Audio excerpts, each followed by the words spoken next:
नमस्कार, मैं हूं लक्ष्मी उपाध्याय और आप देख रहे हैं हमारा स्पेशल शो भविष्यवाणी से आफत पर विजय। पूरी दुनिया पर कोरोना वायरस ने कहर मचा रखा है। करीब 2 लाख लोगों की मौत हो चुकी है। 20 लाख से ज्यादा लोग कोरोना वायरस के संक्रमण के शिकार हैं और दुनिया के 188 से ज्यादा देश कोरोना वायरस के शिकार हैं। लेकिन क्या कोरोना वायरस को कंट्रोल किया जा सकता था? क्या कोरोना वायरस को वक्त रहते काबू में हम कर सकते थे? ये सवाल इसलिए पूछ रहे हैं क्योंकि कई भविष्यवाणी का हवाला देकर दावे किए जा रहे हैं कि अगर विश्व की सरकारें सचेत रहती तो कोरोना वायरस इतना कहर नहीं बढ़ पाता। आज हम इन्हीं मुद्दों पर चर्चा करेंगे और ये चर्चा इसलिए कर रहे हैं क्योंकि कई भविष्यवाणियों का जिक्र हमारे समाज में, देश में और दुनिया में किया जा रहा है और कहा जा रहा है कि भविष्यवाणियों में कोरोना संकट होने की बात कही गई थी। तो आज हमारा सवाल यह है कि क्या ये भविष्यवाणियां वाकई सही हैं और अगर सही हैं तो क्या आने वाले वक्त में ऐसे भविष्यवाणियों पर ध्यान देना चाहिए? हम अपने खास मेहमानों से इस मुद्दे पर चर्चा करेंगे, लेकिन उससे पहले ये रिपोर्ट देखिए।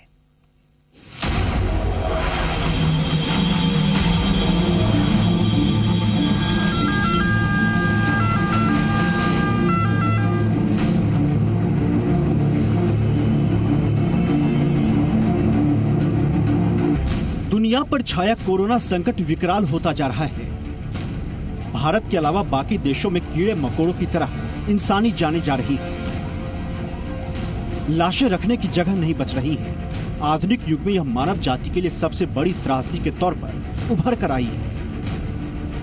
लेकिन इस संकट के बारे में सिल्विया ब्राउन, बाबा वेंगर, जीन डिक्सन, भारत के बाल ज्योतिषी अभिज्ञ आनंद जैसे भविष्यवक्ताओं ने पहले भी बता दिया था। खास बात यह है कि भारत के सबसे प्रसिद्ध ग्रंथ रामचरितमानस में भी कोरोना के लक्षणों के जिक्र होने का दावा किया जा रहा है। तो कर्नाटक के रहने वाले अभिज्ञ आनंद के बारे में कहा जा रहा है कि इस बाल ज्योतिष ने कोरोना वायरस के बारे में पिछले साल के अगस्त में ही दुनिया को बता दिया था। वह विश्व के सबसे कम उम्र के ज्योतिषी हैं। अभिज्ञ और उनकी नन्ही बहन का 700 से ज्यादा वीडियो के साथ एक चैनल है। वहीं अमेरिका में जन्म लेने वाली सिल्विया सेलेस्टे ब्राउन, जो 1936 में अमेरिका की कैंसस सिटी मिसौरी में पैदा हुई थी, उन्होंने मानसिक विशेषज्ञ होने का दावा किया था। उन्होंने अपनी किताब end of days prediction and prophecies about the end of the world में भी इसका दावा किया है। इस किताब में दुनिया के अंत के बारे में भविष्यवाणियां की गई। उन्होंने साल 2008 में यह किताब लिखी थी, जिसमें पेज नंबर 312 पर यह दावा किया गया था कि साल 2020 के दौरान एक गंभीर निमोनिया जैसी बीमारी पूरी दुनिया में फैल जाएगी। वहीं बुल्गारिया की भविष्यवक्ता वेंगेलिया पांडेवा ही बाबा वेंगा के नाम से जानी जाती है। उनका जन्म 1911 को हुआ था। कहा जाता है कि उन्होंने साल 5079 तक की भविष्यवाणियां की हैं, जिन्हें एक पुस्तक में दर्ज किया गया है। ऐसा दावा किया जा रहा है कि बाबा वेंगा साल 2020 के बारे में कहा है कि साल 2020 में कई विनाशकारी घटनाएं दुनिया में घटेंगी, जो मानव सभ्यता के लिए बेहद दुखदायी साबित होगा। मानव बहुत ज्यादा स्वार्थी हो जाएगा। मानव सिर्फ अपनी चिंता करेगा और कई तरह की प्राकृतिक आपदाओं और महामारियों से घिर जाएगा। यानी कई ऐसी भविष्यवाणियां हैं और हर भविष्यवाणी में कोरोना संकट के बारे में दावा किया जा रहा है। ऐसे में सवाल यह है कि क्या वास्तव में ये भविष्यवाणियां सही हैं, और अगर सही हैं, तो क्या भविष्य में इन भविष्यवाणियों को लेकर गंभीर होने की जरूरत होगी? ब्यूरो रिपोर्ट, जी मीडिया।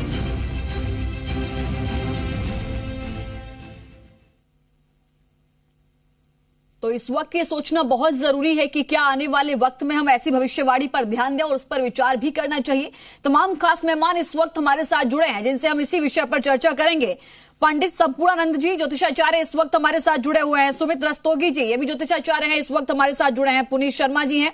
मृत्युंजय ओझा जी भी इस वक्त हमारे साथ जुड़े हैं। आप सभी का इस कार्यक्रम में शामिल होने के लिए बहुत बहुत स्वागत। धन्यवाद। पंडित संपूर्णानंद जी, सबसे पहले मैं आपके पास आते हुए मैं उस बाल ज्योतिषी अभिज्ञ आनंद का जिक्र करूंगी, जिसकी भविष्यवाणी ये कहती थी 22 अगस्त 2019 में उसने इस बात का जिक्र किया था कि अप्रैल मई 2020 का बहुत ज्यादा ऐसा घातक समय होगा। 2019 के नवंबर से लेकर अप्रैल और मई 2020 तक एक ऐसा संकट आएगा जो पूरे विश्व पर आएगा और उससे निपटना बहुत मुश्किल होगा। क्या आपको लगता है कि ऐसी भविष्यवाणी पर अगर हम ध्यान दें और सरकारों को ध्यान देने की आवश्यकता है ताकि आने वाले भविष्य को हम संभाल सकते हैं? क्या अर्थ समझते हैं आप ऐसी भविष्यवाणी का? जी सबसे पहले तो मैं जी टीवी के दर्शकों को नमस्कार कह रहा हूं। देखिए, मैं ज्योतिषी हूं और हमने वाराही बृहत संहिता नाम के एक ग्रंथ का अध्ययन किया था।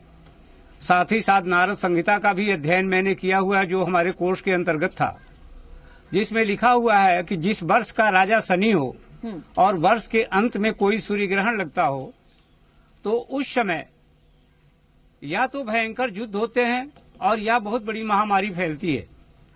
पिछले साल 2019 का राजा शनि था और दिसंबर के महीने में एक सूर्य ग्रहण लगा था जी, जिसमें या तो महायुद्ध होता या बहुत बड़ी महामारी पनपती। इन दोनों का एक ही लक्ष्य होता है, विश्व में जन और धन की हानि करना। और ये तब तक कायम रहेगा जब तक कि दूसरा सूर्य ग्रहण हमारा नहीं आ जाता, जो 21 मई 2020 को आएगा। तो 21 दिसंबर 19 से 21 मई 2020 के 21 जून 2020 तक यह महामारी का समय होगा। इसमें जन धन की हानि होगी। सरकार भरपूर प्रयास करेंगे।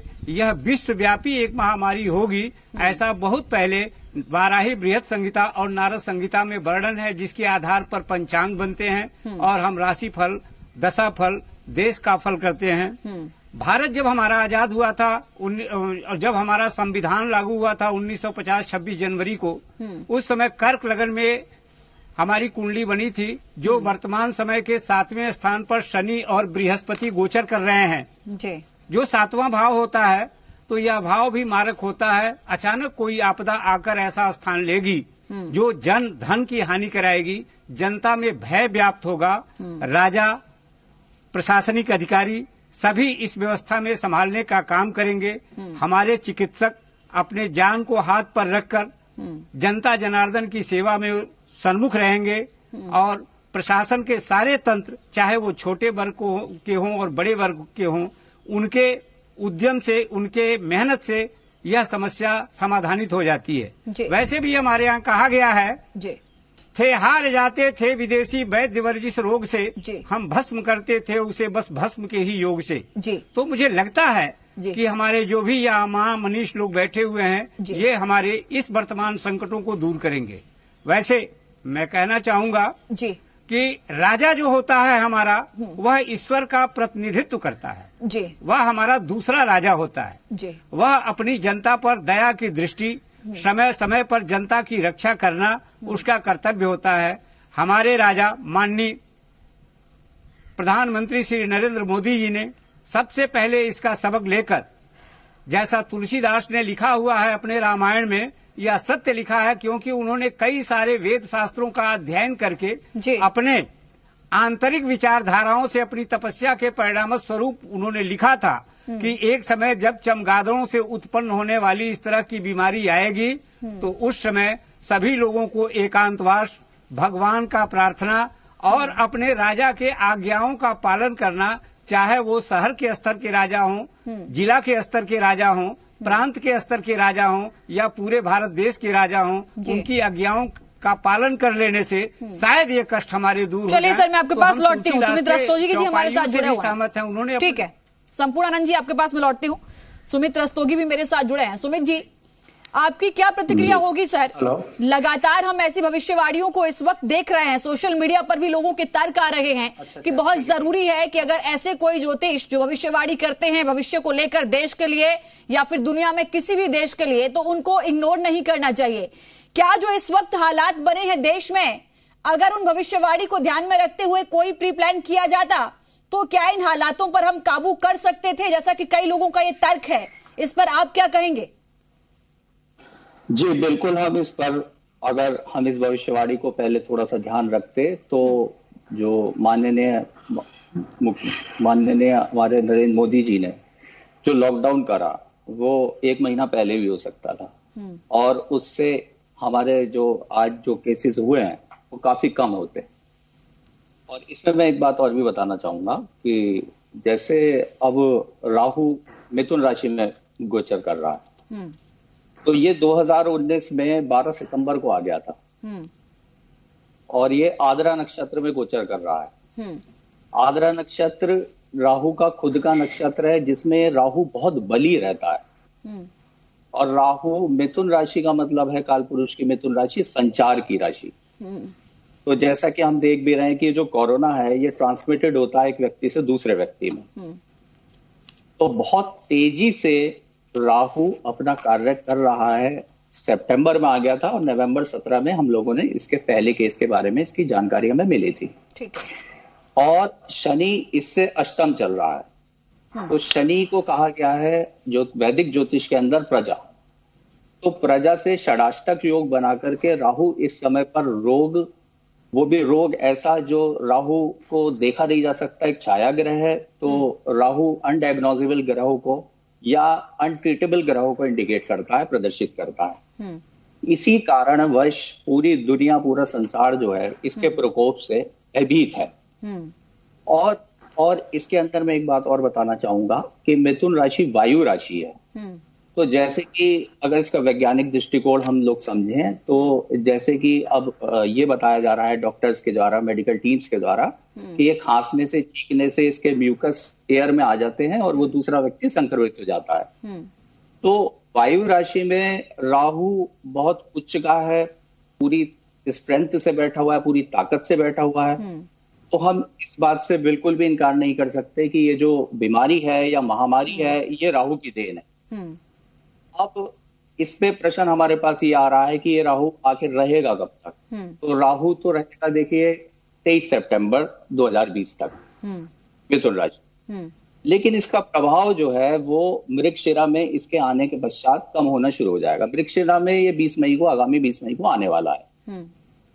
ऐसा समझता हूं कि राहु मृगशिरा में प्रवेश करेगा तो इसकी जो इंटेंसिटी है, जैसे कि अभी हम देख रहे हैं कि केसेस बढ़ते चले जा रहे हैं या केसेस जो हैं वो कम नहीं हो रहे, तो कहीं ना कहीं वो इस पर रोक लगाएगा।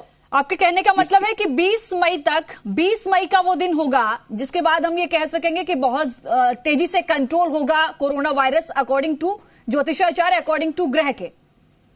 जी, उसके अंदर वो कमजोरी आना शुरू हो गया। और इसके साथ साथ क्या है कि मई में काफी सारे ग्रहों का परिवर्तन हो रहा है। ठीक है। जैसे कि 11 तारीख से शनि वक्री हो रहा है, 14 तारीख से बृहस्पति भी वक्री होकर के धनु राशि में जा रहे हैं।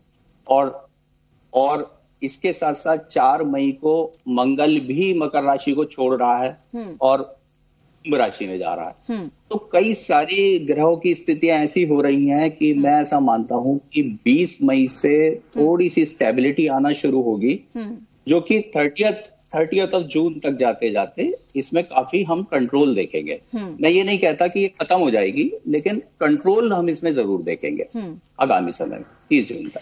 ठीक है सर। पुनीत शर्मा जी इस वक्त मेरे साथ जुड़े हैं। पुनीत जी देखिए, अगर हम हिंदुस्तान के साथ साथ बाहरी देशों की हम बात कर रहे हैं तो अमेरिकी महिला ज्योतिषी थी सिल्विया सेलेस्टे ब्राउन, उन्होंने भी इस बात का जिक्र कर दिया था 7 साल पहले, यानी 2013 में उन्होंने कहा था कि 2020 में एक ऐसी गंभीर बीमारी आएगी जिससे पूरी दुनिया कहीं ना कहीं त्राहि त्राहि करेगी। क्या आपको लगता है कि सिर्फ हिंदुस्तान ही नहीं, बाकी देशों ने भी वहां के भविष्यवाणियों को इग्नोर किया, जिसका नतीजा हम आप देख रहे हैं? बिल्कुल। राहु जो है ये जब आद्रा नक्षत्र को में सबसे ज्यादा पावरफुल स्थिति के अंदर बैठ के हम लोगों को इतना ज्यादा प्रभावित कर रहे हैं, उसका कारण क्या है सबसे पहले ये जान लेते हैं। क्योंकि जो रुद्र अवतार होता है, भगवान शिव का जो रुद्र रूप होता है, आद्रा नक्षत्र के स्वामी ग्रह शिव जो है ये इस समय में अपने पूरे तांडव की परिस्थिति को लेके सामने आई है। क्योंकि आद्रा नक्षत्र में राहु बहुत ज्यादा पावरफुल होता है, जैसे कि सुमित जी ने कहा अभी। और वायु राशि में, बुध की राशि में, क्योंकि बुध संचार की राशि है, जितना ज्यादा कम्युनिकेशन के थ्रू ये डिजीज जो है जल्दी जल्दी फैल रही है, उसके डिस्पोजिटर जो है बुध ग्रह जो है, आज ही उन्होंने राशि परिवर्तन करा है और वो मेष राशि के उच्च के सूर्य के साथ आकर बैठ गए हैं, जो कि एक स्कून की उनकी पोजीशन है। यानी कि जो हमारी आत्मा का कारक ग्रह सूर्य है, उसके पास हमारे मैसेंजर बुध का आना आज के दिन में कहीं ना कहीं ये चीज जरूर बता रहा है कि जो डिस्पोजिटर है जहां पे राहु बैठा है, वो अपने राहु के शत्रु ग्रह सूर्य के पास चले गए हैं। यानी कि वो जैसे आपने रामायण में देखा था कि विभीषण जब अपनी लंका के साथियों को छोड़ के राम जी के साथ आ गए तो उन्होंने लंका का दहन करा दिया था। इसी तरह आप ये समझ लीजिए कि कहीं ना कहीं से सूर्य में वो पावर आने वाली है। मैसेंजर बुध जो है डिस्पोजिटर राहु का, उनके पास जब पहुंच गया है तो कहीं ना कहीं से एक रास्ता बनने वाला है। और इस डिजीज के लिए एक शुभ संकेत ये है कि जो हमारे शीर्ष नेता, हमारे प्रधानमंत्री और हमारे जो भी लोग इस विषय को देख रहे हैं, उनके पास कहीं ना कहीं से कुछ ना कुछ समाधान बहुत जल्दी लोगों तक पहुंचने वाले हैं और कहीं ना कहीं हमें रिलीफ मिलेगा। और जहां तक भविष्यवाणियों की बात है, भविष्यवाणियां सटीक होती हैं और सच होती हैं, क्योंकि इस समय में जब राहु जो है वो आद्रा नक्षत्र में है और गुरु जिस समय मूला नक्षत्र में चल रहे थे, तो एक जो बहुत ज्यादा इविल एनर्जीज जो होती हैं, मैलिफिक एनर्जीज है, उनका एक्सिस की कंप्लीशन हो गई थी। यानी कि राहु और केतु दोनों में मूला और आद्रा नक्षत्र का, अगर हम नवांश में देखते हैं तो एक्सचेंज है।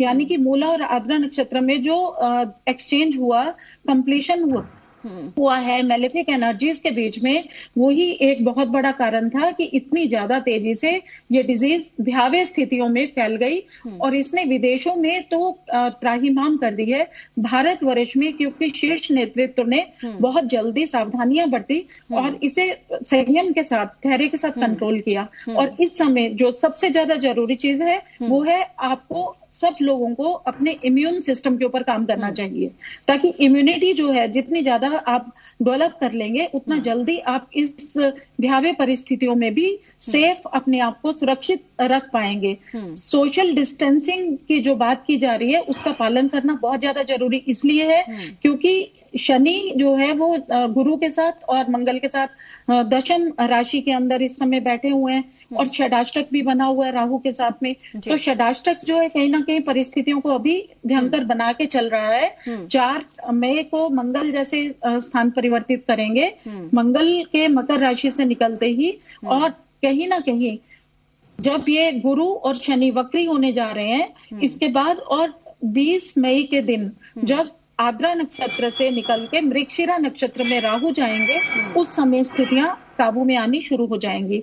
और जून तक कहीं ना कहीं आपको एक मेडिसिन जो है, एक वैक्सीन जो है, वो भी कहीं से शुभ संकेत आने शुरू हो जाएंगे। तो इस तरह से अगर भविष्यवाणियों को पहले से ही सचेत होकर सावधानी से समझ लिया जाए तो बहुत हद तक हम इसके ऊपर कार्य कर सकते हैं, क्योंकि हमारे वेद, हमारे शास्त्र और हमारे ग्रंथ इस बात का सबूत हैं और साक्षी हैं। चलिए पुनीत शर्मा जी, मैं लौटती हूँ। मृत्युंजय ओझा जी इस वक्त मेरे साथ जुड़े हैं। मृत्युंजय जी, आपने सुना होगा सुमित जी को भी और पुनीत जी को भी। सुमित जी ने कहा कि देखिए 20 मई तक ये बहुत ज्यादा कहर बरपाएगा, उसके बाद काउंटडाउन शुरू होगा, क्योंकि वायु राशि में राहु बैठा हुआ है इस वक्त। और ऐसे में हम देख पा रहे हैं कि अब हवा के जरिए भी, क्योंकि जब लोग खांसते हैं, छींकते हैं, जो लोग संक्रमण से ग्रसित होते हैं, वो उन लोगों की जो कीटाणु होते हैं वो हवा में जाते हैं, हवा से अन्य लोगों में फैलते हैं। इसका कारण सुमित जी ने बताया, क्योंकि वायु राशि में राहु बैठा हुआ है, इसलिए ये सब हो रहा है। आपने पुनीता जी को भी सुना। पुनीत जी का ये कहना था कि 4 मई को मंगल ग्रह परिवर्तित होगा, जिसके बाद इसमें आप एक बड़ा बदलाव देखेंगे। आपका ज्योतिष क्या कहता है, आपका आकलन क्या कहता है वर्तमान परिस्थितियों को देखते हुए और जो पिछले दिनों भविष्यवाणी हुई है उनको भी देखते हुए? देखिए, पिछले जो भविष्यवाणियां हुई हैं उनको जरूर ध्यान में रखना चाहिए था, पर यहाँ पे मैटर ये है कि जो राहु का गोचर आर्द्रा नक्षत्र में हो रहा है, जो सितंबर 2019 से ही शुरू हुआ था और ये 20 मई तक रहेगा। तो ये जो टाइम फ्रेम था इसमें ऐसा भी था कि जो आर्द्रा नक्षत्र है वो विनाश का कारक कहा गया है और उस समय शनि की भी दृष्टि राहु पे थी। तो जो महामारियां होती हैं उनको शनि रूल करता है, यानी जिनको हम क्रॉनिक डिसीज कहते हैं, जो लंबी चलने वाली होती हैं। जैसे जो वैसे जो जैसे कोई एक्सीडेंट होता है, फीवर होता है, ये सब मंगल रूल करता है, लेकिन जो लंबी बीमारियां होती हैं उनको शनि रूल करता है। तो कहीं ना कहीं से ये जो बीमारी है ये पहले ही इसका कुछ प्लांट हो चुका था, लेकिन जब राहु आर्द्रा नक्षत्र में आया तो राहु जो है एक बूस्टर है, चीजों को बढ़ाने वाला है। तो ये चीजें स्टार्ट हो गई थी, मुझे लगता है सितंबर से ही। और ये जो केस आया वो नवंबर में आया कि जब गुरु की भी दृष्टि राहु पे गई, क्योंकि गुरु का जो चेंज है वो नवंबर में हुआ। तो मेरे हिसाब से भी ये जो 20 मई तक का टाइम है ये काफी सेंसिटिव है। और स्पेशली अगर आप लॉकडाउन पीरियड देखो, मंगल का गोचर मकर में 22 मार्च को हुआ था और हमारा जनता कर्फ्यू उसी दिन अनाउंस हुआ था। ठीक है। और ये अभी का फिलहाल को जो लॉकडाउन है वो 3 मई तक है और अभी मंगल जो चेंज करेगा वो 4 मई को करेगा। तो कहीं ना कहीं से मेरे हिसाब से हम लोग एकदम सही राइट ट्रैक पे ही हैं। और जो अभी सूर्य का गोचर है यानी 13 अप्रैल से 14 मई का जो मेष राशि यानी जो उच्च की राशि है, ये भी हमें कहीं ना कहीं से सपोर्ट कर रहा है। भले ही नंबर्स बढ़ रहे हैं लेकिन हमें ये भी ध्यान देना चाहिए कि राहु जो है बहुत ही मिस्टीरियस प्लैनेट कहा गया है, यानी जो बहुत ही रहमत चीजें हैं जो दिखाई नहीं देती। आप अगर अभी जो मैटर्स देखो कि इसके सिम्टम पहले कैसे आते थे, पहले बुखार था, खांसी थी, सांस में दिक्कत थी, अभी इसके नए नए आ रहे हैं, जैसे पैर में तकलीफ हो रही है, पेट में हो रहा है, सर में हो रहा है, यानी हम अभी इसको डायग्नोज भी नहीं कर पा रहे हैं कि ये राहु की खासियत है कि जितनी भी हिडन चीजें हैं, अचानक होने वाली चीजें, वो राहु ही रोल करता है। तो ये राहु का गोचर जो आर्द्रा नक्षत्र में है ये काफी सेंसिटिव है। इसके बाद ही मुझे लगता है कोई इसको हम जो प्रॉपर इंफॉर्मेशन है, अभी आप जो टेस्ट हो रहे हैं हमारे, मुझे इसमें भी डाउट है कि हो सकता है ये एग्जैक्टली वो टेस्ट ना हो रहा हो जो हमें करना चाहिए था। आप इसमें जो क्लियरेंस आएगी वो 20 मई के बाद कि हमें एग्जैक्टली कौन सी मेडिसिन पे काम करना चाहिए था या फिर हमें कौन से टेस्ट करनी चाहिए थी, ये जब राहु आर्द्रा नक्षत्र छोड़ देगा तो इसमें थोड़ी सी क्लियरेंस या बेटरमेंट की उम्मीद कर सकते हैं। लेकिन फिर भी राहु जो है मिथुन राशि में सितंबर तक है, तो कहीं ना कहीं से ये मैटर तो सितंबर तक तो चलने वाला है। थोड़ा इसकी इंटेंसिटी में कमी जरूर होगी, वो 14 मई से 20 मई के बीच में होगी। उसका समय आप 14 मई से 20 मई के बीच में बता रहे हैं कि इंटेंसिटी जरूर होगी, लेकिन अगर आप कहें कि पूर्ण रूप से हमें इससे लाभ मिलेगा तो वो सितंबर में जाकर मिलेगा, क्योंकि अकॉर्डिंग टू ज्योतिष, अकॉर्डिंग टू ग्रह, हम ये मानकर चल रहे हैं। भविष्यवाणी की बात करें तो अभिज्ञ आनंद ने भी यही समय दिया था कि 29 मई को जाके थोड़ा सा लोगों को समयांतराल से मुक्ति मिलेगी। लेकिन अगर आप ये कहें कि बहुत जल्दी इससे आप आजाद हो जाएंगे तो ऐसा नहीं है। पूरे विश्व, पूरी दुनिया को इसका एक बड़ा असर देखना पड़ेगा और वो हम इस वक्त देख रहे हैं। छोटे से ब्रेक के लिए सर मैं रुक रही हूं। तमाम खास मेहमान इस वक्त हमारे साथ जुड़े रहेंगे। यह विषय लगातार चर्चा का जारी रहेगा। बहुत जरूरी है आप लोगों के लिए भी समझना,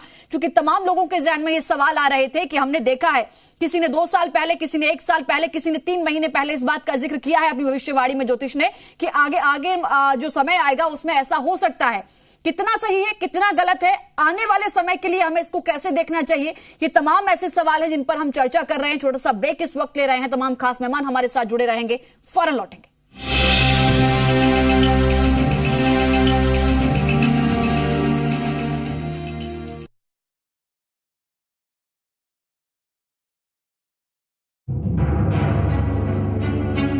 इंडिया सलाम करता है देश के उन जांबाजों को जो मुश्किल घड़ी में देश का हाथ थामे हैं, सीमा पर नहीं सीमा में रहकर कोरोना से लड़ रहे हैं। आइए आप और हम मिलकर देश के नए रक्षक doctors, nurses, paramedical staff, police और बैंक कर्मियों को आशीर्वाद दें ताकि इनकी लंबी उम्र देश की लंबी उम्र बन जाए। हमें उम्मीद है कि देश कोरोना से जंग जीतेगा। Saluting the heroes of the nation. Supported by State Bank of India. Corona से डरे नहीं, लड़े। मंगलम सीमेंट लिमिटेड, घर पर रहें, सुरक्षित रहें। एलन करियर इंस्टीट्यूट, संस्कार से सफलता तक। डाटा ग्रुप, गुणवत्ता एवं विश्वास का प्रतीक। Nutri Orz, nature's way to wellness. GBH general and memorial cancer hospital, Udaipur. आइए मिलकर कैंसर को हराएं। जेकेजे ज्वेलर्स, सिर्फ स्वर्ण आभूषण ही नहीं, विश्वास भी गढ़ते हैं हम। Prince Academy Sikar, world class CBSE school. Adcon Chemical Limited, Adcon है तो वाटर प्रूफिंग तो होगा ही।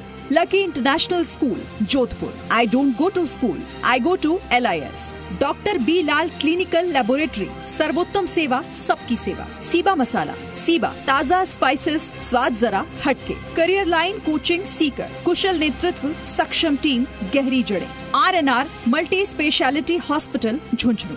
We care, stay home, stay safe. Shri Uttam super grain आटा, शरीर को एंटीबैक्टीरिया से लड़ने की ताकत दे। Shekhawati Public School, Losar, a name in quality education।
Hello hi को कहें बाय, आदत में नमस्ते को लाएं। हर घंटे साबुन से धोएं हाथ, फिर सैनिटाइजर से करें साफ। सर्दी, खांसी या हो बुखार, चेकअप के लिए हो जाएं तैयार। मंदिर, मस्जिद, मेला और बाजार, इनसे रखें दूरी, बने समझदार। याद रखें, सावधानी और सतर्कता ही है कोरोना से बचाव।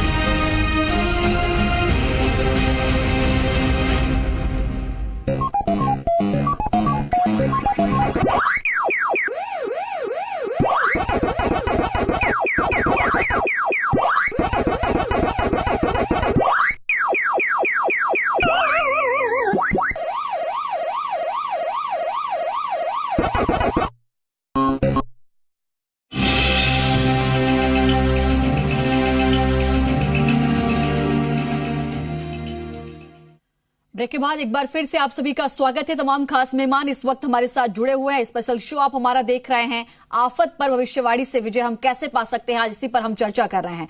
पंडित संपूर्णानंद जी, एक बार फिर से मैं आपके पास आते हुए, आपने कहा था तुलसीदास और रामचरितमानस का जिक्र सर आपने किया था। उत्तरकांड की चौपाई संख्या 120 में हम देख पाते हैं कि साफ तौर पर यह दिया गया है कि चमगादड़ के कारण एक महामारी फैलेगी दुनिया में, जिसके चलते बहुत बड़ा संकट दुनिया और देश में छाएगा।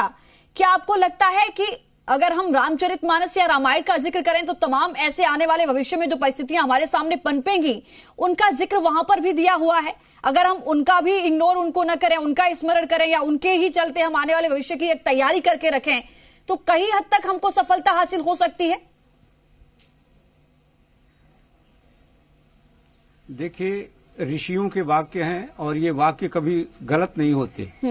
आज के बहुत पहले अनेक ग्रंथों में भी लिखा है और अनेक ग्रंथों का अध्ययन करके जनमानस को समझने के लिए तुलसीदास ने रामचरितमानस का वर्णन किया है। और उस वर्णन में चमगादड़ शब्द आया हुआ है कि एक समय आएगा कि जब पाप करने वाले व्यक्ति, दुष्ट आत्मा चमगादड़ के रूप में जन्म लेंगे और उनसे जो विष उत्पन्न होगी, वह विष जो है विश्व के लिए हानिकारक होगी, जो एक संक्रमण के रूप में होगा। और उसका लिखा है कि दवाई खोजने में दिक्कत होगी। Doctor will enable to prescribe to proper disease and medicine. जी। तो एक ऐसा योग है, लेकिन उसमें ये लिखा हुआ है कि व्यक्ति अगर समाधि अर्थात एकांतवास में हो और दूरी बनाकर सबसे रहे, बाहर न निकले, छुआछूत से बचे, तो इस बीमारी पर भगवान की कृपा से आदमी बच सकता है। क्योंकि देखिए, हमने वाराही बृहत संहिता का जो अध्ययन किया था, जिस पर पंचांग बनाते हैं, उसमें लिखा है कि जब शनि, मंगल और बृहस्पति मकर राशि में आते हैं तो उस समय एक बीमारी पैदा होती है जिसको संस्कृत में कहते हैं प्रतिसर्यात जायते कासः, कासात जायते क्षयः, क्षयाय जायते दौर्बल्यम और दौर्बल्यम मृत्यु कारणम। कि मतलब इसमें एक ऐसा वायरस उत्पन्न होता है जिसमें आदमी को छींक और खांसी बार बार आती है। और बृहस्पति कफ कारक ग्रह है, जो कफ में, फेफड़े में कफ उत्पन्न कर देता है और श्वास की नलियां जो हैं दूषित हो जाती है या घायल हो जाती है और उससे शरीर में क्षीणता आती है और वह क्षीणता मानव जीवन के आयु को खत्म कर देता है। उस समय डॉक्टर भी, हमारे चिकित्सक उस दवा का आविष्कार नहीं कर पाते, खोज नहीं पाते, क्योंकि अभी वाराही बृहत संहिता ने बताया है कि दिसंबर के महीने में जो लगने वाला सूर्य ग्रहण था राजा शनि के नेतृत्व में, फिर जब तक दूसरा सूर्य ग्रहण नहीं आएगा तब तक इस बीमारी पर काबू नहीं पाया जा सकता। हमें ऐसा लगता है कि 21 जून को जो सूर्य ग्रहण लग रहा है, उसमें हमारे चिकित्सक कोई अच्छी सी दवा खोज लेंगे, वैक्सीन खोज लेंगे और हम इस बीमारी से बच जाएंगे, संसार बच जाएगा। संपूर्णानंद जी, आपने कहा कि देखिए समाधि यानी एकांतवास का जिक्र किया गया था उत्तराखंड में, चौपाई नंबर 120 का आपने भी जिक्र किया। मेरा सवाल ये कि शायद हम उस एकांतवास को आज लॉकडाउन में परिवर्तित कर देख रहे हैं। लॉकडाउन का जो एक रूप है उसको शायद हम लोग एकांतवास के रूप में, समाधि के रूप में देख सकते हैं, क्योंकि आपको घर में रहना है इसीलिए लॉकडाउन किया गया है। लेकिन सर, इस बीच मेरा सवाल ये है कि कई लोग ऐसे हैं जो कोरोना वॉरियर्स हैं, जो समाधि, एकांतवास या स्टे होम, स्टे सेफ नहीं रह सकते हैं, उनको घर से बाहर निकलना पड़ेगा। ऐसे में उनके लिए ज्योतिष क्या उपाय बता सकता है इस वक्त, ताकि वो इस महामारी से बच सके और उसको उपाय को कर सके? उनके लिए उनके लिए हम भगवान से, जो लोग घर में क्वारंटाइन हैं, जो एकांतवास में हैं और वो हमारे प्राण का रक्षा कर रहे हैं, हमारा सैनिक, हमारे सिपाही सीमा पर खड़े होकर देश की रक्षा कर रहे हैं, तो हमारा यह कर्तव्य बनता है कि हम उनके लिए प्रार्थना करें भगवान से, उनके सकुशलता के लिए। जो भी मुझे आता है, चाहे हम राम कह सकें, जो भी कह सकें, जिस धर्म जिस जाति के हो, जो भी पूजा हो सकती है, उनसे मिले हुए पुण्य जो है उसको अर्पित करें कि वह बेचारा सुरक्षित हो। देखिए, तुलसीदास ने अपने रामायण में एक शब्द और लिखा था, मंत्र महामणि विषय ब्याल के मेले मेटे कठिन कुअंक भाल के। मंत्रों में, शुभकामनाओं में इतनी क्षमता होती है कि जिस तरह से एक सपेरा सांप के विष को कम कर देता है, तो हम बैठ के घर में उनके लिए प्रार्थना करेंगे कि वो हमारा प्राण बचा रहे हैं, हे प्रभु आप उनके प्राण की रक्षा करो। तुलसीदास ने कुछ और नहीं लिखा, यही लिखा है कि भाई हम उनके प्रति एक संवेदना व्यक्त करें, एक पुण्य मांगे भगवान से और ईश्वर से कि वो जहाँ भी हो सुरक्षित हो, हमारी रक्षा कर रहे हैं, हमारे भी पुण्य और हमारे भी आशीर्वाद उनको लग जाएं। ठीक है सर, आपका कहना है कि देखिए हम भगवान से उनके लिए कामना कर सकते हैं, दुआ कर सकते हैं, अपने पूजा का जो फल है वो उनको अर्पित कर सकते हैं ताकि उनकी रक्षा हो, लेकिन कोई इस तरीके का उपाय उनके लिए मैं आपसे समझना चाह रही थी। पंडित सुमित रस्तोगी जी इस वक्त हमारे साथ जुड़े हुए हैं। सुमित रस्तोगी जी, बेहद महत्वपूर्ण सवाल ये हो जाता है, देखिए कि चाहे हम उत्तरकांड की बात करें, चरितमानस की बात कर लें, चाहे हम रामायण की बात कर लें, चाहे हम भविष्यवक्ताओं की बात कर लें, सवाल ये कि क्या आपको अब लगता है कि इस दुनिया की महामारी के बाद बहुत जरूरी है कि सभी देशों की सरकारों को, राज्यों की सरकारों को बहुत जरूरी है कि इन भविष्यवाणियों को गंभीरता से लेना चाहिए, इन पर ध्यान देना चाहिए, इनको ऐसे ही इग्नोर नहीं करना चाहिए? कहीं ना कहीं इनका एक ताल्लुक आकर जुड़ता है हमारे भविष्य से। जी बिल्कुल, मेरा ऐसा मानना है कि विश्व की सभी सरकारों को इसके ऊपर पूरी तरह से ध्यान देना चाहिए और उसके लिए जो भी कोई प्रिकॉशनरी मेजर हो सकते हैं, जैसे कि मैंने अभी पहले भी कहा कि ये लॉकडाउन अगर हमारे यहाँ बहुत अच्छे समय पर हुआ, मैं ये नहीं कहता कि देर से हुआ, लेकिन अगर थोड़ा सा और पहले हो जाता तो शायद हम और ज्यादा सेफ स्थिति में होते। तो मेरा ऐसा मानना है कि विश्व की सभी सरकारों को इसके ऊपर ध्यान देना चाहिए और बल्कि मैं तो ये भी कहूंगा कि जैसे हमारे यहाँ वैदिक ग्रंथ हैं, रामचरितमानस की जैसे बात हुई पंडित जी कर रहे थे, तो कुछ योग्य ब्राह्मणों को, ज्योतिषों को ये कार्य भी सौंपना चाहिए कि वो उनको डिकोड करें, क्योंकि रामचरितमानस में या शिव पुराण में या हमारे किसी भी ग्रंथ में कोई भी चीज बिल्कुल क्लियर नहीं लिखी हुई, उसको डिकोडेड करना पड़ता है। वो ऋषियों की वाणी है, बिल्कुल वो ऐसा नहीं है कि एक आम जन उसको पढ़ ले और उसके बाद समझ ले। क्योंकि कई बार होता है कि लोग अर्थ का अनर्थ कर देते हैं, उसका अर्थ नहीं समझ में आ पाता है और वो अनर्थ हो जाता है। तो बहुत जरूरी है कि सही शब्दों का सही अर्थ समझकर ही उसको कहीं ना कहीं अमल में लाया जाए। बिल्कुल, ये लाना चाहिए। और जैसा कि अभी आपने ये भी पूछा था कि जो हमारे वॉलंटियर्स हैं, डॉक्टर्स हैं या मेडिकल कर्मी हैं जो हम लोगों की जान बचाने के लिए खुद फील्ड में घूम रहे हैं, या पुलिस है, तो उनके लिए क्या ऐसा उपाय हो सकता है, या एक आम जन है उनके लिए क्या ऐसा उपाय हो सकता है जो वो अपने आप को कोरोना से बचा करके रखे। तो उसके लिए मैं व्यवहारिक रूप से एक बहुत अच्छा उपाय मानता हूँ। उसमें यह है कि अगर आप किसी पात्र में गंगा जल डाल करके और उसमें थोड़ा जल मिला करके सुबह के टाइम महामृत्युंजय के 108 बार मंत्र जाप करके उस जल का अगर आप सेवन कर लें, वह परिवार के व्यक्तियों को भी उसका सेवन कराएं, वह बचा हुआ जल जो है उससे पूरे घर के अंदर छींटे लगाएं। तो जैसे कि मेडिकल टर्म्स में तो सैनिटाइज करना होता है, वैदिक ग्रंथों में या ज्योतिष के हिसाब से ये हमारे यहाँ पूरे घर को, ये पूरे परिवार को पॉजिटिव करने के लिए, उनको रोगों से बचाने के लिए, क्योंकि एक भोले शंकर ही एकमात्र ऐसे हैं जिन्होंने अपने कंठ में विष धारण करा हुआ है और भोले शंकर की पूजा से ही राहु जनित या केतु जनित दोषों का खात्मा होता है। तो इस व्यवहारिक रूप से, क्योंकि हम इस समय लॉकडाउन की स्थिति में कहीं कोई दान या कोई मंदिर में पूजा उपासना आदि नहीं कर सकते हैं और वो हमें लॉकडाउन का पालन भी करना है, तो जैसे कि हम सभी लोग इस समय पर घर पे हैं, तो मेरा मानना यह है कि वो लोग सुबह उठें और सुबह उठ करके अपने स्नान आदि से निर्वृत्त होकर के गंगा जल लेकर के इस मंत्र का जाप करें, इस जल का सेवन करें। और यदि उनके यहाँ से कोई वॉलेंटियर भी है या वॉलेंटियर्स कई बार मैंने देखा कि वो अलग रह रहे हैं घरों में, तो या वो किसी एक रूम में खुद को क्वारंटाइन करके रह रहे हैं, तो अगर वो लोग भी इसको करें और उसके बाद वो फील्ड में जाएं, तो उनकी भी बचाव होगा, उनकी भी रक्षा होगी, भोले शंकर उनकी भी रक्षा करेंगे। ठीक है, पुनीत शर्मा जी, कितना इत्तेफाक रखती हैं सुमित रस्तोगी की इस बात से आप? बिल्कुल, मंत्र उच्चारण जो है महामृत्युंजय मंत्र, इसमें इतनी ज्यादा शक्ति है कि ये आपके ऊर्जाओं को बहुत ज्यादा बढ़ा देता है, और जब ऊर्जा आपकी बढ़ जाती है तो उस समय आप जो भी जिस भी तरह के वातावरण में आप चले जाएंगे, आप उस वातावरण से किसी भी तरह की बीमारी को बाउंस बैक करने की एक पावर लेके चलते हैं अपने साथ में।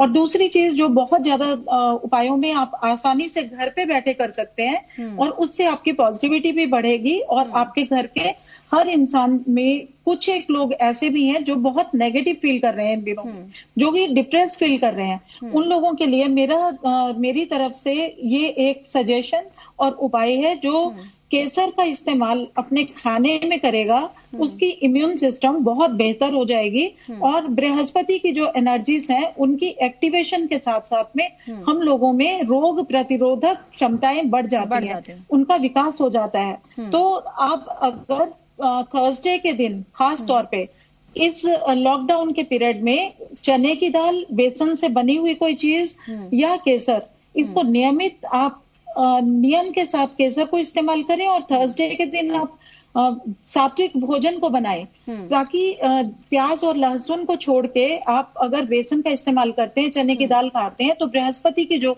सकारात्मक एक पॉजिटिव आपको ब्लेसिंग्स मिलेंगी, आपकी ऊर्जाओं के साथ उसका जो जुड़ाव होगा वो भी रोग प्रतिरोधक क्षमताओं को बढ़ाएगा, और आप इस बीमारी के समय में पॉजिटिविटी के साथ बिल्कुल आसानी से इस समय को निकाल के ले आएंगे। और मंत्र पावर की जब हम बात करते हैं तो मंत्रों की शक्ति को हम कभी भी नकार नहीं सकते, क्योंकि मंत्रों में वो पावर होती है जो हमारी ऊर्जाओं को बहुत ज्यादा स्ट्रॉन्ग बना देते हैं। और शानदार जब हमारा आभा मंडल होता है तो हम किसी भी तरह के वायरस का मुकाबला कर सकते हैं। ठीक है, तो तुलसी का पत्ता हर घर में आसानी से उपलब्ध होता है। आती हूँ पुनीत शर्मा जी। मृत्युंजय ओझा जी, देखिए हम मंत्रों का जिक्र कर रहे हैं कि मंत्रों से, लेकिन देखिए कई लोगों के मन में सवाल ये है कि जहां विज्ञान फेल हो गया, अब तक हम वैक्सीन नहीं ढूंढ पाए, अब तक एक दवा ये नहीं ढूंढ पाए हैं कि ये काट क्या है कोरोना का। ऐसे में अगर हम ये कहें कि हम मंत्रों का सहारा लेकर इस कोरोना की काट निकाल सकते हैं क्योंकि ज्योतिष कहता है, क्या ये सही होगा आज के दौर में? जी, जैसा सुमित जी ने बताया और मैडम ने भी बताया कि सुमित जी ने बताया महामृत्युंजय मंत्र का जप करने के लिए डेफिनेटली वो काफी अच्छा मंत्र है, स्पेशली वो हमारे हेल्थ के लिए, स्वास्थ्य के लिए है। और दूसरा जो मैडम बता रही थी वो गुरु को एम्पावर करने के लिए, गुरु को अच्छा करने के लिए है। सबसे पहले मेरे हिसाब से हमें समझना चाहिए कि कौन से ग्रह जिम्मेदार हैं। जो हमारा हेल्थ होता है, स्वास्थ्य होता है, उसके लिए सूर्य को जिम्मेदार माना गया है, क्योंकि सूर्य ही कारक होता है हमारी कुंडली में 5वें घर का। दूसरा मंगल हमारी कुंडली में हमारा इम्यून सिस्टम को रूल करता है, यानी रोगों से लड़ने की प्रतिरोधक क्षमता। तो सबसे पहले तो जो उपाय है वो मेरे हिसाब से सूर्य के लिए क्या उपाय किए जा सकते हैं, वो सबसे पहले कि हमें सनलाइट में मॉर्निंग के टाइम कम से कम 5 से 10 मिनट, या तो हम सूर्य भगवान को जल चढ़ा सकते हैं, या नहीं भी कर सकते तो 5 से 10 मिनट सनलाइट में हम खड़े हो सकते हैं। दूसरा उपाय सूर्य के लिए हम खाने का दान कर सकते हैं। जैसे हम देख रहे हैं कि बहुत सारे हमारे मजदूर वर्ग या और भी लोग परेशान है, या आपके आसपास लोग परेशान है, या कोई अगर आप बाहर नहीं निकल सकते तो किसी ऐसे एनजीओ वगैरह को आप पैसे का दान कर सकते हो जो खाने से मदद कर रहे हैं लोगों की। तीसरा क्या है कि शनि की नकारात्मक जो ऊर्जा है उससे बचने की कोशिश करना है। उसके लिए है डिसिप्लिन जी। शनि के लिए हम मेडिसिन का भी दान कर सकते हैं। हम खुद नहीं कर सकते तो हम जैसे पीएम केयर फंड है या और भी जो एनजीओ वगैरह हैं वहां पे हम दान कर सकते हैं, जिससे हम मेडिसिन का दान कर सकें। तीसरा क्या है मंगल के लिए हम योगा कर सकते हैं, वर्कआउट कर सकते हैं, थोड़ी पॉजिटिव सोच रख सकते हैं, या हम हनुमान चालीसा यानी थोड़ा हनुमान जी की पूजा कर सकते हैं। और या हनुमान चालीसा या जो भी मंत्र हनुमान जी का आता हो आपको, जैसे कोई छोटा मोटा मंत्र भी आप कर सकते हो, या फिर अगर बड़े मंत्र करने हैं ये बॉडी में पॉजिटिविटी के लिए हो सकता है, हम इसको इग्नोर नहीं कर सकते। ठीक है, पूजा पाठ कभी भी व्यर्थ नहीं जाता, उसकी एक सकारात्मक एनर्जी आपको मिलती है, हम इस बात को मानते हैं। लेकिन सवाल ये है कि क्या ये सब ही इसका इलाज हो सकता है? इसके अदरवाइज अगर हम जाकर कुछ और बेहतर सोचने की बात करें भविष्य के लिए, तो क्या और हमें सोचना होगा? क्योंकि अब तक का भविष्य तो हमें समझ में आता है कि लोगों ने कहा, तमाम भविष्यकर्ता ऐसे थे जिन्होंने बताया कि 2020 में इस तरीके की परिस्थिति भारत या फिर दुनिया के सामने उत्पन्न होगी। इसके आगे की परिस्थिति जो भी उन्होंने कही है, क्या अब बहुत सीरियसली हमें उसको लेना चाहिए? क्योंकि जाहिर है कि यहां तक हम इस बात पर गौर कर पा रहे हैं कि जो कहा गया वो सत्य हमारे सामने आकर खड़ा है। जी बिल्कुल, इन सब चीजों को ध्यान में रख के उस अकॉर्डिंग हमें प्लान करना चाहिए। हमारी सरकार को उस हिसाब से प्लान करना चाहिए, वो चीजें दिमाग में रख के थोड़ी सतर्कता रखनी चाहिए। लेकिन यहाँ पे बात ये होती है कि आप देखो, जब ये राहु का गोचर सितंबर में हुआ था, उसके बाद बहुत सारी अफवाहें भी फैली। जैसे हमने देखा सीए का विरोध हुआ, तो राहु के पास शनि की शक्ति थी। जनता जब राहु को सपोर्ट कर रही है तो सरकार भी बहुत कुछ नहीं कर पाती। या अगर हम लॉकडाउन की बात करें, अगर ये डिसीजन पहले ले लेते तो भी हो सकता है कि सरकार का विरोध होता। तो जब तक शनि का पावर राहु के साथ था तब तक हम ज्यादा कुछ कर भी नहीं सकते थे। हाँ, इसमें यही है कि जो हमारा धैर्य है, पेशेंस है, वही काम आएगा अभी हाल फिलहाल तो। ताकि हम डिसिप्लिन फॉलो करें और 20 मई तक थोड़ा धैर्य रखें। उसके बाद कोई ना कोई रास्ता, जैसे मैंने पहले भी बताया, वो निकलना ही निकलना है। संपूर्णानंद जी, एक चीज जो सबसे निकलकर सामने आई वो ये कि ज्योतिषाचार्य को अगर हम ध्यान में रखते तो शायद कोरोना के कोहराम से हम बच सकते थे, क्योंकि सबकी ओवरऑल जो प्रतिक्रिया हमने सुनी उसका एक जो कंक्लूजन निकल कर आया वो यही है कि हमको इग्नोर नहीं करना चाहिए था। कहीं ना कहीं ग्रहों की जो टेढ़ी चाल है वही हिंदुस्तान और पूरी दुनिया में बवाल इस वक्त मचा रही है कोरोना के कहर का। देखिए, ये तो बहुत पहले लिखा हुआ है कि होई है सोई जो राम रचि राखा, अब का करी तरक बढ़ावे शाखा।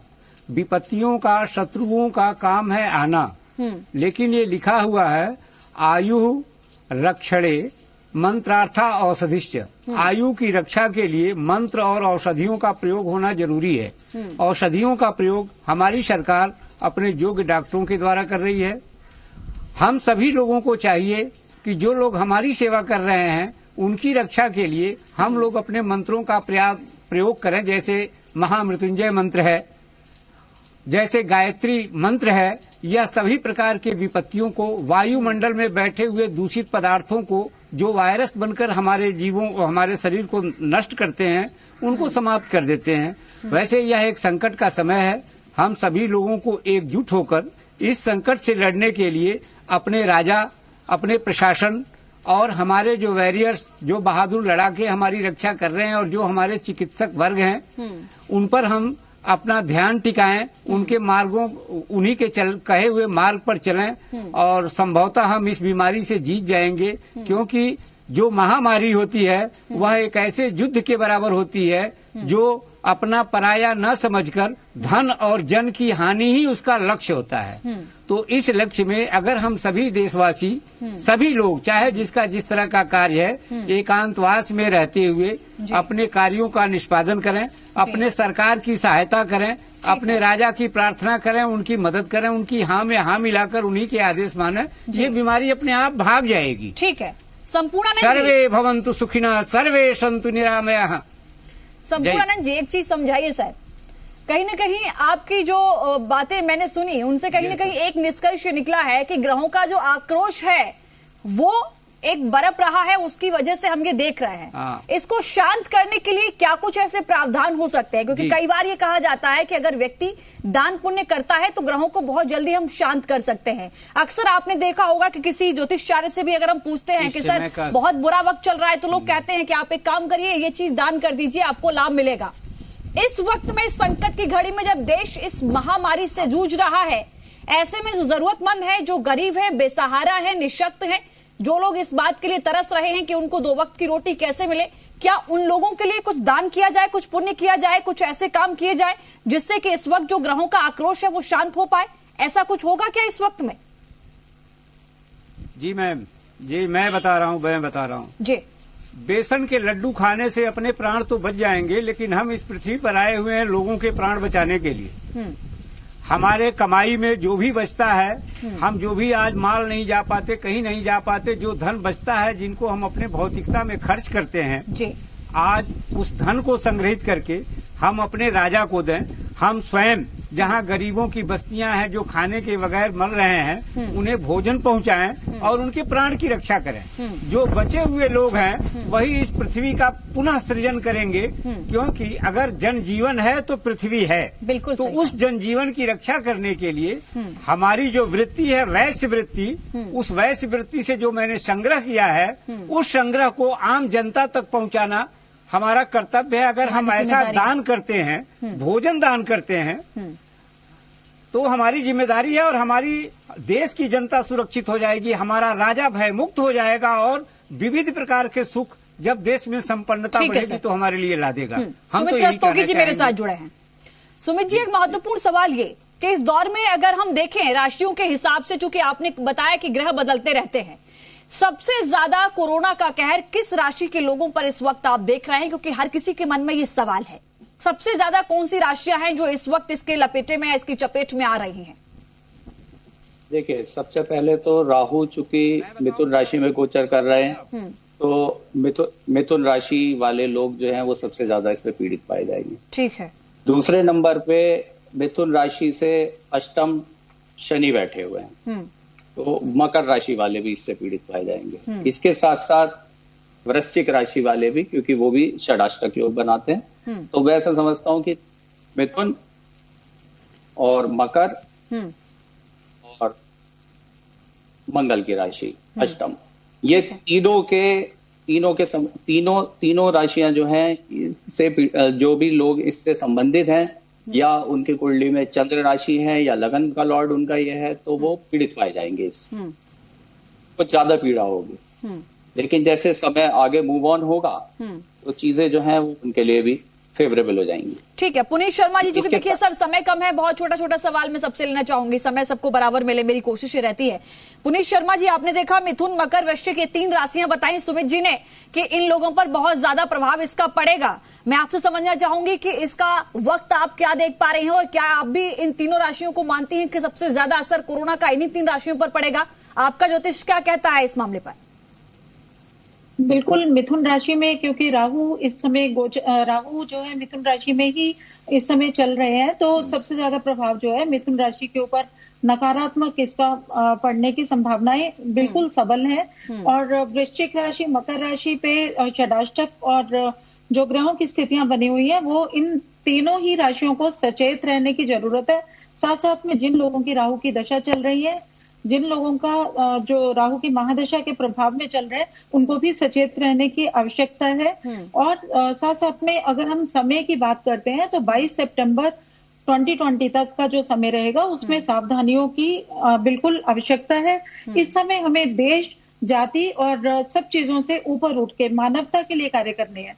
जितना ज्यादा हम अपने आप को इवॉल्व कर पाएंगे, मानवता के बारे में सोच पाएंगे, उतना ही जल्दी हम अपने देश के हित में और अपने परिवार के हित में निर्णय ले पाएंगे। और सावधानी सबसे ज्यादा जरूरी है। सोशल डिस्टेंसिंग के साथ साथ में जितना ज्यादा हम अपने आप को स्वच्छ रख सकें, हाइजीन का ध्यान दे पाए, हाथ धो पाए, ये सब चीजों का ध्यान रखने से ही हम अपने पूरे समाज के प्रति अपने दायित्व को निभाएंगे। तो हमें ध्यान रखना है, क्योंकि कुछ राशियों के लिए, जिनके लिए ये सेंसिटिविटी बढ़ी हुई है, जिनको खांसी जुकाम ज्यादा रहता है, जो पहले से ही बीमार हैं, जो वृद्ध हैं, जो छोटे बच्चे हैं, उनको और ज्यादा सचेत रहना है, क्योंकि उनकी रोग प्रतिरोध जी मृत्युंजय जी मेरे साथ जुड़े हुए थोड़ी सी कम है, तो उनके लिए हम सभी लोगों को थोड़ा सा सहयोग भी देना है। परिवार में रह के हमें उनको इन चीजों से ज्यादा एक्सपोज होने से बचाने के लिए एजुकेट भी करना है। और जितना ज्यादा समाज की बात है, समाज को भी जितना ज्यादा हम एजुकेट करें सोशल मीडिया के थ्रू कैसे भी, और र्यूमर्स को जितना कम से कम स्प्रेड करें, अच्छी बातों को ही हम फैलाएं, पॉजिटिविटी को बनाए रखने के लिए, वही मेरी तरफ से सब लोगों को आगे। ठीक है मृत्युंजय जी, फाइनल कमेंट सर आपका भी चाहूंगी मैं इस पूरे मामले पर, क्या कुछ कहेंगे आप? जी, जैसा सुमित जी ने बताया कि मिथुन, मकर और वृश्चिक राशियों के लोगों को सतर्क रहना चाहिए। मैं इसमें थोड़े अपने पॉइंट ऐड करूंगा कि प्रभावित वही लोग हो रहे हैं जिनका इम्यून सिस्टम वीक है। इम्यून सिस्टम मंगल रूल करता है, और मंगल कमजोर किन राशियों में होता है? वो होती है जल तत्व, यानी कर्क, वृश्चिक और मीन। ये 3 राशियों में जिनकी भी कुंडली में मंगल बैठा हुआ है या ऐसा लग्न है उनका, इन लोगों को ज्यादा केयरफुल रहना चाहिए, क्योंकि इन लोगों को सर्दी जुकाम, लंग्स वाली प्रॉब्लम, बुखार, ये चीजें जल्दी होती हैं। तो इस मेरे हिसाब से ऐसे लग्न या ऐसी राशियों को वाले लोगों को, जैसे कर्क, वृश्चिक और मीन, इन लोगों को भी ज्यादा सतर्क रहना चाहिए जी। और जहां तक डेट की बात है कि ये खत्म कब होगा, तो वो हम ऑलरेडी डिस्कस कर चुके हैं कि 20 मई से सितंबर के बीच में हमें रिलीफ मिलेगा, लेकिन कहीं ना कहीं से सितंबर तक ऐसा चलेगा। चलिए सर, आप सभी का बहुत शुक्रिया हमारे साथ जुड़ने के लिए, तमाम बातों के जवाब देने के लिए और लोगों को जागरूक करने के लिए भी। तो आपने देखा कि कुछ राशियां ऐसी हैं जिसके माध्यम से ज्योतिष का ये कहना है कि इन राशियों पर बहुत प्रभाव पड़ेगा, चाहे वो कर्क हो, मिथुन हो, मकर हो, वृश्चिक हो। ये 4 राशियों के लिए विशेष ध्यानपूर्वक इनको ध्यान रखना है। तमाम ऐसे एहतियात बरतने हैं जो इस वक्त कहीं ना कहीं आपको कोरोना की महामारी से बचाएंगे। पूजा पाठ बहुत जरूरी है, लेकिन इसके साथ साथ ही जरूरतमंदों की मदद करना भी हमारे लिए एक जिम्मेदारी है, हमारा एक कार्य है जो हमें करते रहना चाहिए। फिलहाल देखना होगा कि भविष्यवाणियों पर आने वाले भविष्य का कितना असर नजर आएगा। इस कार्यक्रम में फिलहाल के लिए इतना ही। नमस्कार।